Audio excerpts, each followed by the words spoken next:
Welcome back, everybody. Piper Otis joins me today. She's here to talk about her career with dance as well as what she's doing educationally with college.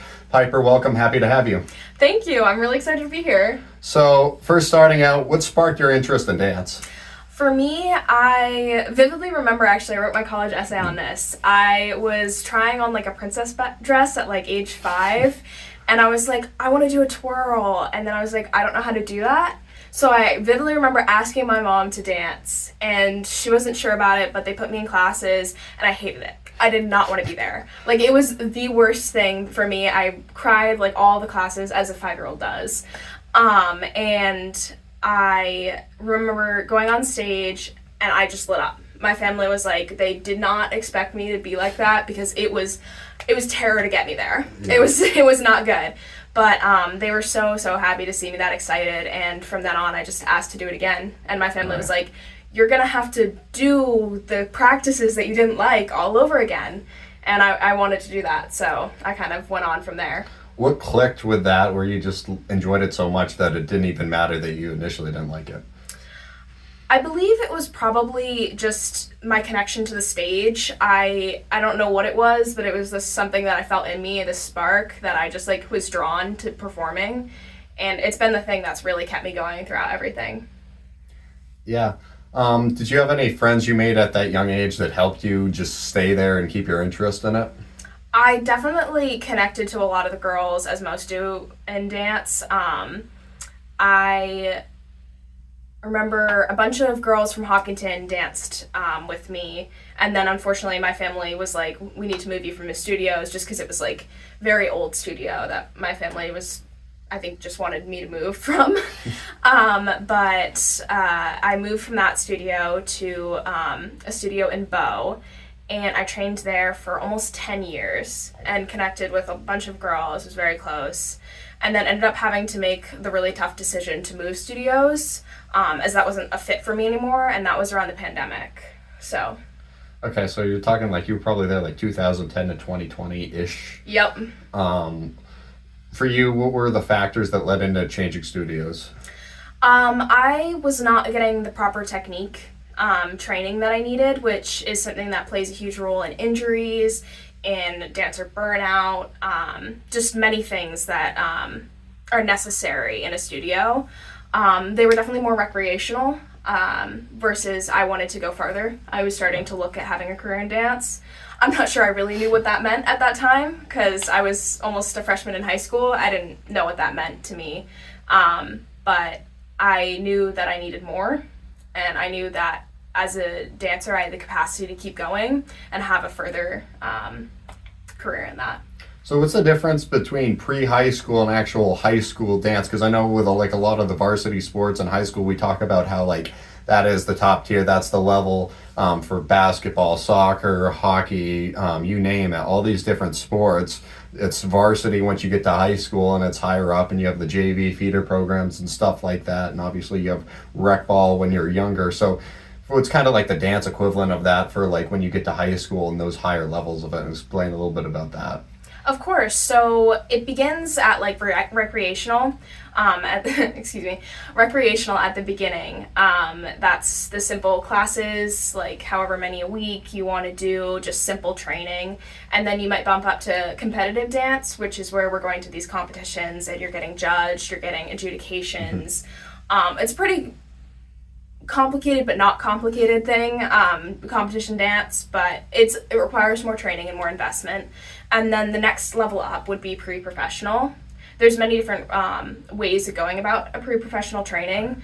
In New Hampshire, it's a little harder as there is only a few studios that really train to the level of pre-professional. I was lucky to find that my senior year and probably my sophomore and junior year a little bit, because I had to change studios for technical training multiple times. But yeah. Okay. So for like the whole college process, was there any point like at a certain year in high school where you were like, okay, I'm more interested in pursuing this in college, and like how'd that kind of just come along? So during the pandemic, everything shut down and we had to dance on Zoom, which is not something I'd recommend to anyone to do. It's not fun, dancing through a tiny computer screen. But that's the life that we had to live. And for me, that crystallized, I needed to dance for the rest of my life. It was something that provided me such a escape that other people experience other ways.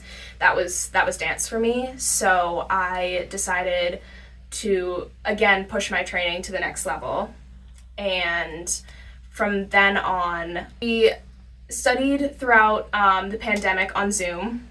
And from then on, we were in person. Luckily, I had the chance to be able to train in person for my sophomore and junior year, which was not something particularly safe pandemic-wise, but I was very happy to be back in the studio and have that escape.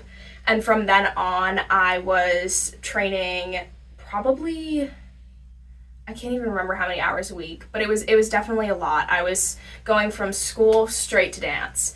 And I from then realized that like it was something that I was very passionate about, and some of my teachers were seeing a potential to go to college for dance. So I started researching, which I didn't know how complicated it was to go to school for dance, but what auditions were like, what scholarships I had to get to be able to not be in debt for the rest of my life. Yeah.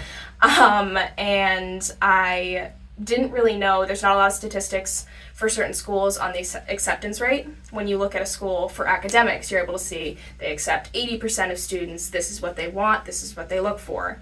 In dance, it's a lot more subjective. It can depend on whether or not you have a style they like, if they like your height, if they, it's crazy how picky they are. They want you to be physically fit as well. So it's like similar to recruiting for athletics? Of course, yes. Throughout that whole process, was there anybody you reached out to and talked with to try and get some guides on how to go through that whole thing?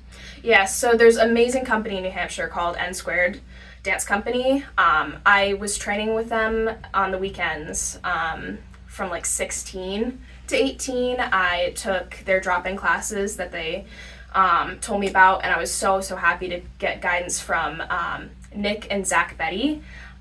They taught me so much on what it would take to go the professional route, as well as teachers at my senior year school called New England School of Dance.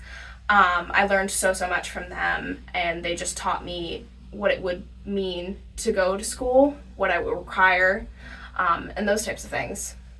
All right, awesome. So in this process towards like your senior year, you're going out towards the start of your senior year. What were like the goals that you wrote down, if any, in terms of what I aim to accomplish my senior year? I just wanted to get in.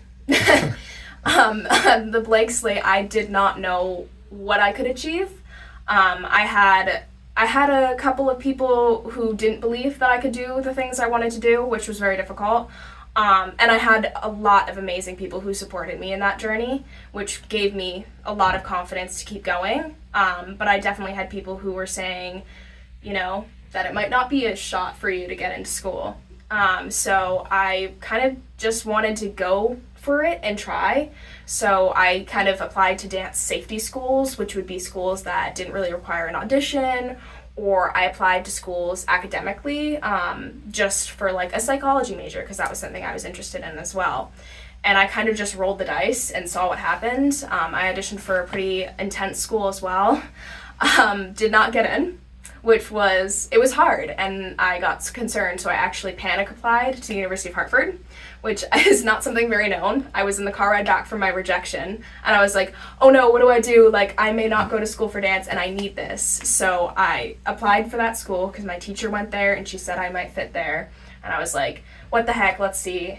I applied. I found out a week after I got in academically, because you have to be able to do that first before you can audition. I went to the audition probably 3 days after that and found I got in that night. It was one of the coolest calls I've ever received in my life. It was the director of the program, called me up on the phone, actually called my mom for some reason. I think they had her number. Called her up. I heard her running up the stairs screaming, Piper, Piper! And she was like, it's the director of the University of Hartford. And I was like, what? And I answered the phone, and he asked me how I felt I did the audition. And I was like, I think I did good. I don't know. I definitely have a lot to work on. I really love the program. I didn't know what I was saying. I was just trying to say the right things.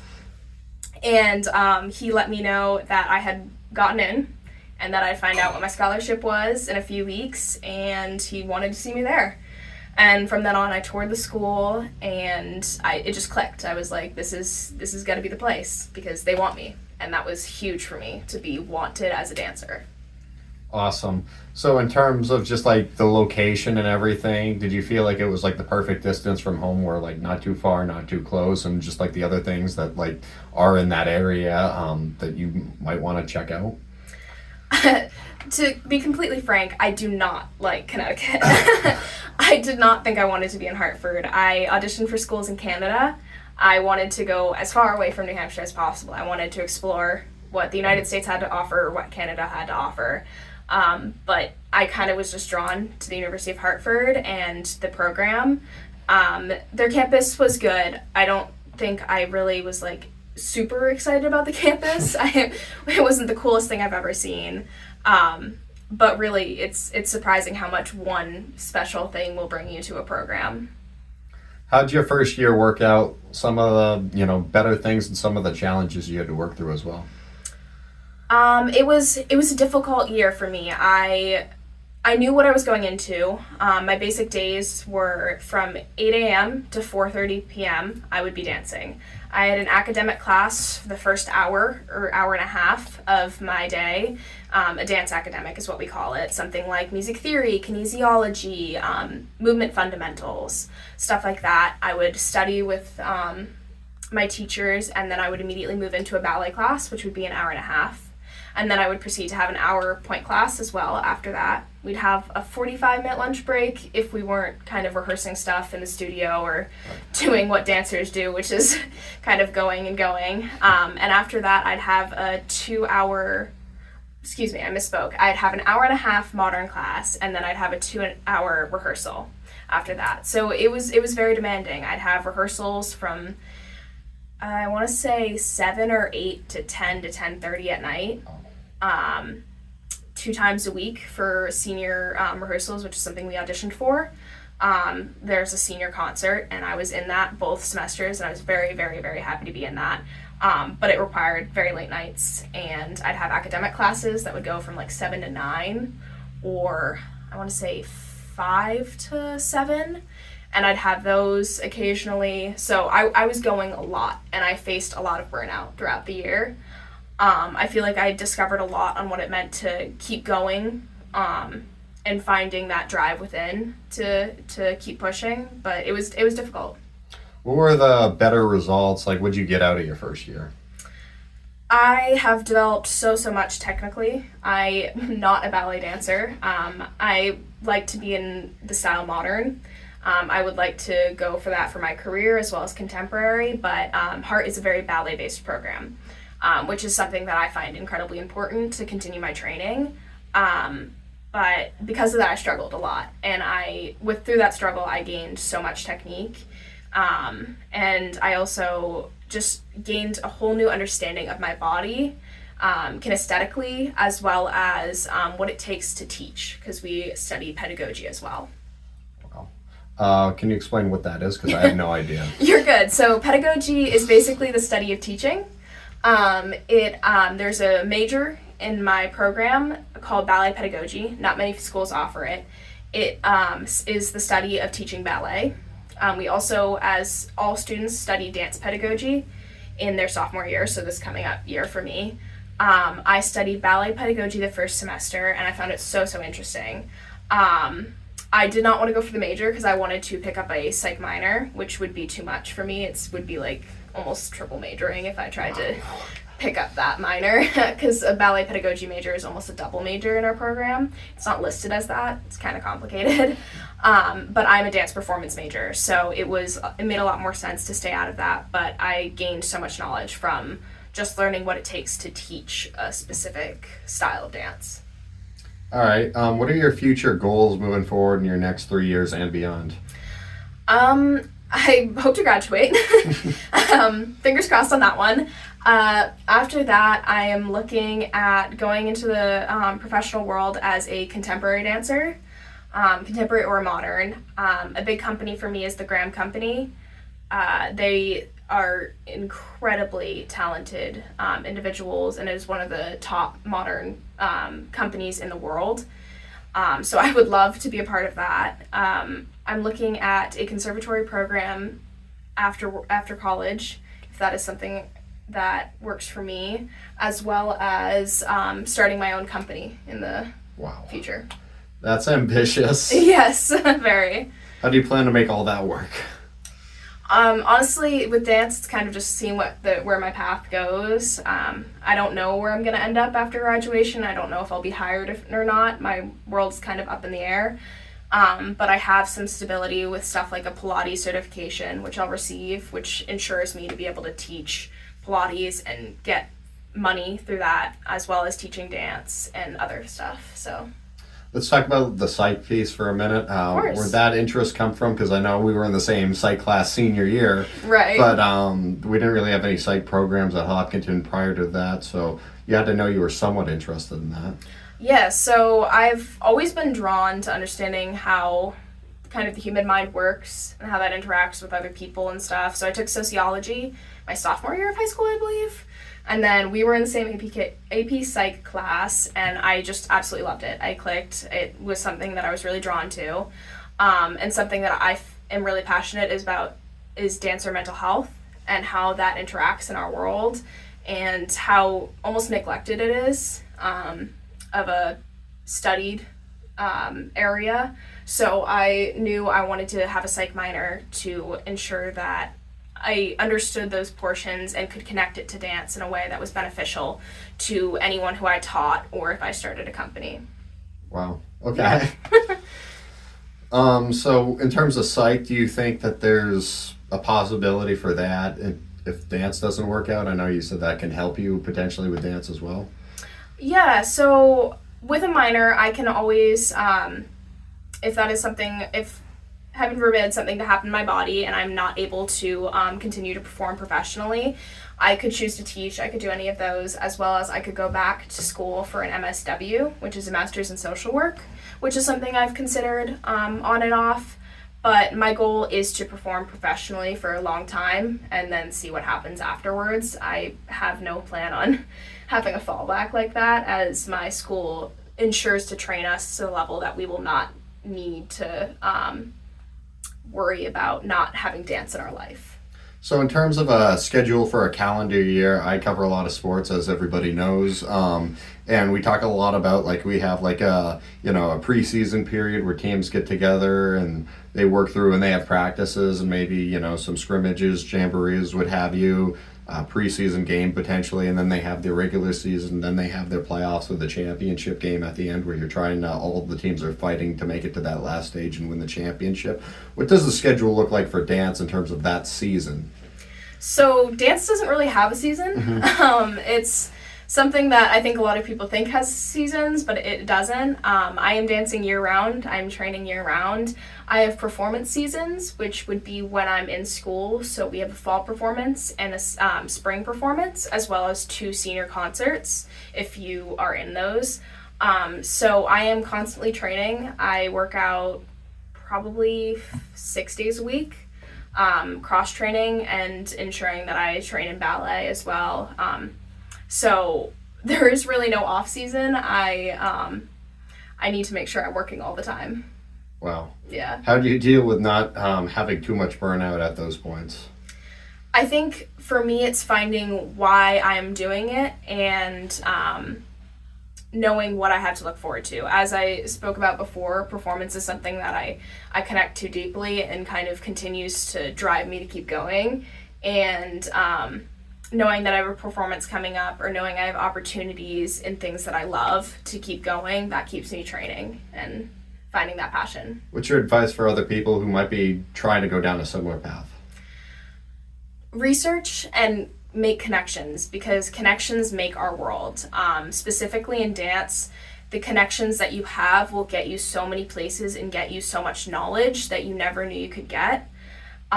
So reaching out to people who you know are dancers where you want to be and just shooting that shot at, like, hey, can I talk to you about what it's like? Because most part, dancers are incredibly friendly and want to talk to you about what it takes to be where they are, because dance is a profession and not enough people believe that. And I think that's something that needs to be shared. Any other thoughts, things worth noting that you want people to know before the end of this? Like I said, dance is a profession. I think a lot of the time people were a little unsure what I was doing after school every day. They were like, why are you so busy? I think respect what it takes, just like any other sport. It's something that takes a lot of passion and a lot of drive and physicality as well. There's a lot that goes into it, and respecting that and just encouraging it. Be interested like you are with anything else. Yeah. Listen to people, because everyone has so much to share about their art. All right. Thanks, Piper. Appreciate you.